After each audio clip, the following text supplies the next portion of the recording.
नहीं हमार तबीयत आज खराब बटे, हम कामे ना जा भाई, मन नहीं का हमार। मन नहीं के हाथ बाटे तब तो तार खनवा खाने मन का हाथ होए, खनवा ना खाबा जल्दी केड़ू कमावा दे, कहां से काम चले, जा जल्दी से। ए सरो हमार काम करे मना ही नहीं करत और ये हमका जबरदस्ती कामे भेजत बा, लागत कौनो कलाकारी करमइए बा। आज हम कामे जाब ना, इनका छुट्टी देखी।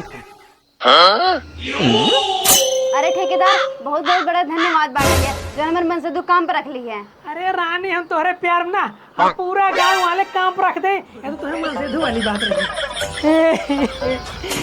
हमारे मेहरारू हमका धोखा दे के दूसरे को मौका दे दो हे अरे तू अपने मेहरारू बदरो बता, हां मेहरारू दूसरे को मौका देत बा, हम तो का मौका दे रही।